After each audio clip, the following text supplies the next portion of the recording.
This is what Jimmy Evans just said about Joni Lamb, and truly, nobody saw it coming. 7 minutes ago, something shook the quiet halls of Christian media. Something spoken not with anger, not with bitterness, but with weight. Because Jimmy Evans, the man many called wise, calm, pastoral, finally opened up about something he had held inside for months, maybe even years. And what he said is already spreading through Christian circles like wildfire. You might feel your heart slow down as you listen. You might find yourself leaning in. You might even hold your breath. Because this story isn't about gossip. It isn't about ratings.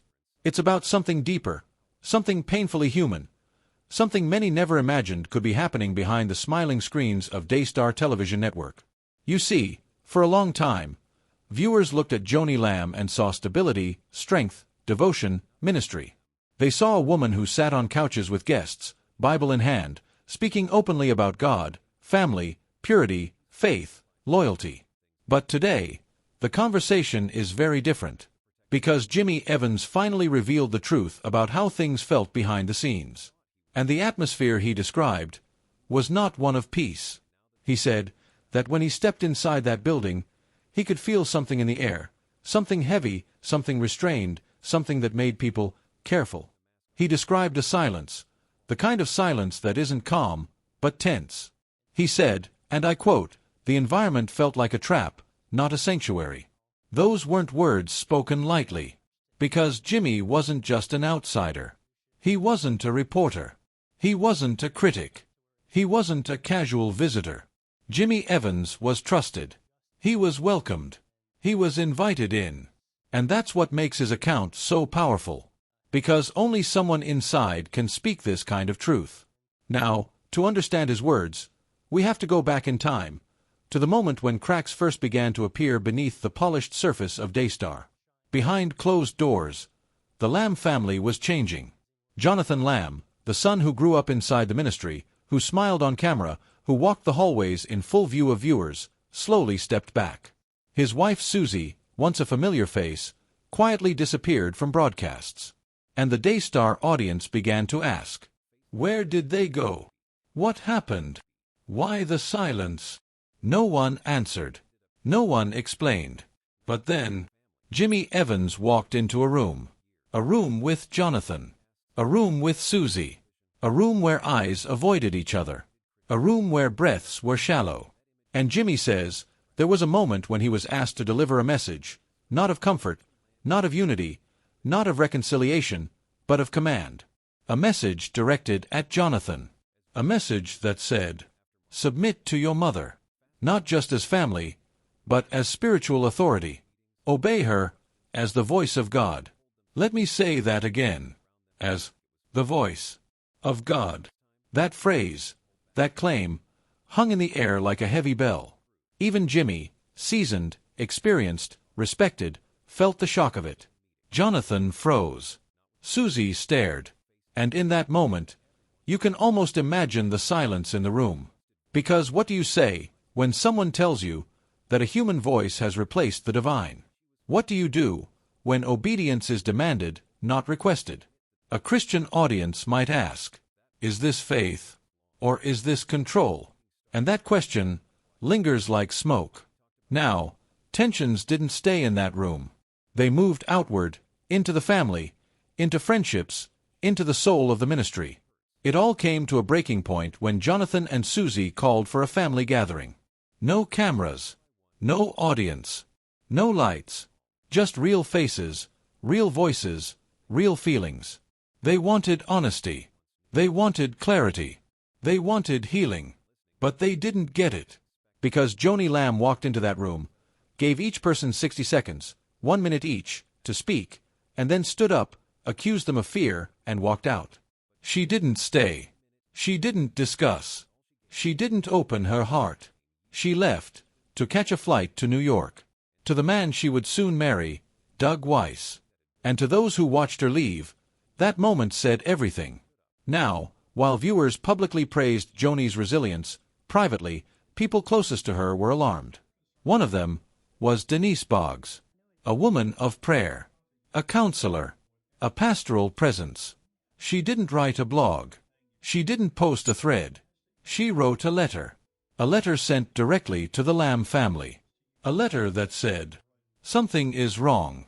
Joni is not herself. She is being influenced. And the influence is not of God." She called Doug Weiss, and these are her words. "A wolf in sheep's clothing." Those words were not emotional outbursts. They were warnings. Warnings ignored. Because very soon, Joni stood in front of viewers around the world, smiling, newly married, presenting a united front. But off-camera, fractures deepened. Now, here's where the story takes its darkest turn.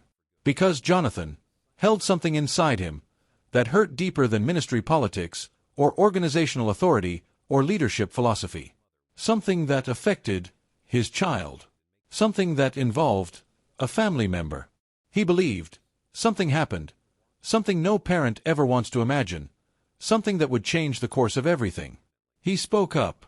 He cried out for action. He asked for a real investigation. And he didn't feel heard. The response, according to him, was silence. It was dismissal. It was disbelief. He felt that his parents defended the accused, rather than protecting the child. And after that, Jonathan said nothing was ever the same. He became the outsider, the troublemaker, the one pushing too hard, the one asking too many questions. And that is when Jimmy Evans re-enters the story. Because the meeting with Jimmy was not to heal. It was to control. The message was, stop talking, stop digging, stop remembering, stop challenging, stop exposing. But Jonathan couldn't. Because this wasn't about ego. This wasn't about rebellion. This wasn't about ministry. This was about a daughter, a child, his child. And a father's heart does not let go of truth when a child may be hurt by silence. Now, let's step back. Look at the whole picture. We have police car light, a mother becoming distant. Police car light, a son becoming vocal. Police car light, a marriage happening too quickly. Police car light, a counselor raising alarms. Police car light, a preacher asked to deliver commands. Police car light, a family splitting. Police car light, a network changing. Police car light, a legacy cracking. And now, months later, Jimmy Evans finally speaks. And what he says isn't full of anger. It isn't full of resentment. It's full of regret. He admits that moment where he spoke words that gave power to a human instead of God was not right. He admits that he didn't see clearly at the time. He admits that the pain caused in that family was real. And he admits that silence was part of the problem. Because silence protects the powerful. But truth protects the vulnerable. And here is the line, the moment, the turning point, that stopped people cold. Jimmy said, "If I could go back to that moment, I would have spoken differently.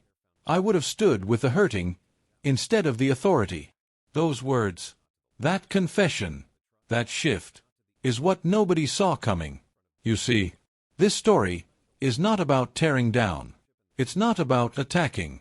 It's about illumination. It's about seeing beyond the stage, beyond the camera, beyond the makeup, beyond the rehearsed smiles. It's about remembering. Leaders are human. Families are fragile. Ministries are not immune to dysfunction. And sometimes, the biggest revelations happen not in public sermons, but in private honesty.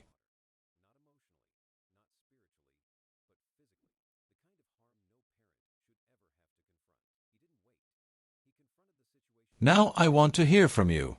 Do you think Jimmy Evans is doing the right thing by speaking up now? Do you think this situation is about spiritual influence or spiritual confusion? And most of all, do you believe healing is still possible for the Lamb family?